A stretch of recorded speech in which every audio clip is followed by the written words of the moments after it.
ഞാനിവിടെ പ്രോൺസ് റോസ്റ്റാണ് ഉണ്ടാക്കാൻ പോകുന്നത്. അതിന് വേണ്ടിയിട്ട് 1/2 കിലോ പ്രോൺസ് നല്ലതുപോലെ വാഷ് ചെയ്ത് ഞാനിവിടെ എടുത്തു വെച്ചിട്ടുണ്ട്. അതിൻ്റെ നടുവിലെ അഴുക്കൊക്കെ മാറ്റിയിട്ട് വേണം നല്ലതുപോലെ ക്ലീൻ ചെയ്തെടുക്കാൻ.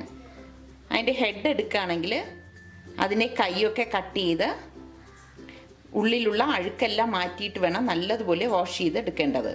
ഒരു മിക്സിയുടെ ജാർ എടുത്തിട്ട് അതിലേക്ക് 2 table spoon Kashmiri red chilli പൗഡറും 1 ടേബിൾ സ്പൂൺ മല്ലിപ്പൊടിയും 1/2 ടീസ്പൂൺ മഞ്ഞൾപ്പൊടിയും 1/4 ടീസ്പൂൺ ഉലുവ വറുത്തു പൊടിച്ച പൊടിയും 1/4 ടീസ്പൂൺ ഗരം മസാല പൊടിയും 1/2 ടേബിൾ സ്പൂൺ കുരുമുളക് പൊടിയും ആവശ്യത്തിനുള്ള ഉപ്പും ചേർത്ത് ഇതൊന്ന് അരച്ചെടുക്കാം.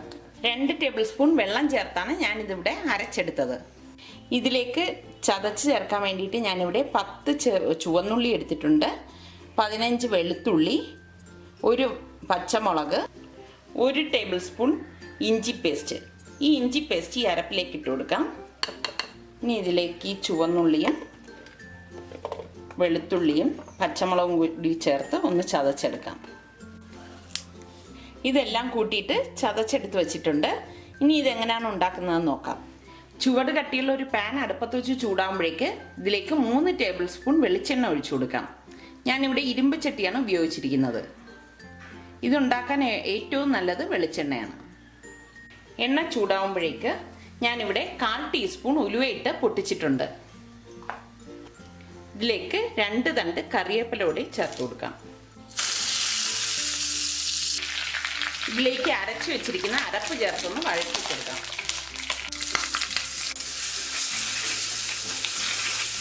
അരപ്പിൻ്റെ പച്ചമണം മാറുന്നത് വരെ ഒന്ന് വഴറ്റി കൊടുക്കണം.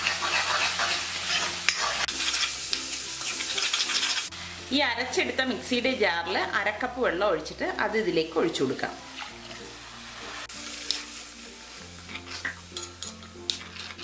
ഇതൊന്ന് തിളച്ച് വരുമ്പോഴേക്ക് നമുക്ക് ഈ ക്ലീൻ ചെയ്ത് വെച്ചിരിക്കുന്ന പ്രോൺസ് ഇതിലേക്ക് ഇട്ട് കൊടുക്കാം.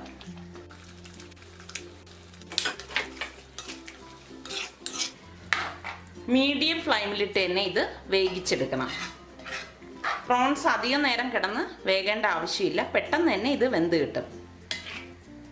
ഇനി ഇത് പാത്രം മൂടി വെച്ച് ഒരു 5 മിനിറ്റ് ഇതൊന്ന് വേവിച്ചെടുക്കാം. ഇതിവിടെ ഒരു 5 മിനിറ്റ് ആയിട്ടുണ്ട്. ഇനി ഇതിൻ്റെ അടപ്പൊന്ന് മാറ്റി നോക്കാം. ചാറൊക്കെ കുറുകി വന്നിട്ടുണ്ട്. ഇനി ഫ്ലെയിം ഒന്ന് കൂട്ടി കൊടുത്തിട്ട് ഈ ചാറൊന്ന് പറ്റിച്ചെടുക്കാം. ഫ്ലെയിം കൂട്ടി വെച്ച് തന്നെ ഇത് ഇളക്കി കൊടുത്ത് പറ്റിച്ചെടുക്കണം. ഇതിൻ്റെ മസാലയൊക്കെ കുറുകി നല്ല തിക്കായിട്ട് വന്നിട്ടുണ്ട്. റോസ്റ്റ് ഇവിടെ തയ്യാറായി വന്നിട്ടുണ്ട്. ഇനി ഇതിലേക്ക് 2 തണ്ട് കരിവേപ്പില കൂടി ചേർത്ത് നല്ലതുപോലെ ഒന്ന് ഇളക്കിയ ശേഷം ഗ്യാസ് ഓഫ് ചെയ്ത് ഇത് നമുക്ക് സെർവിങ് ഡിഷിലേക്ക് മാറ്റാം.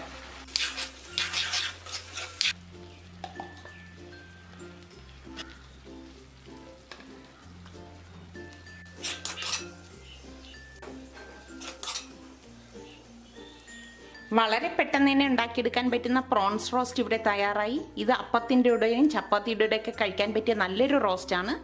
എല്ലാവരും ഇത് ട്രൈ ചെയ്ത് നോക്കി ഇഷ്ടമാണെങ്കിൽ സബ്സ്ക്രൈബ് ചെയ്യുക.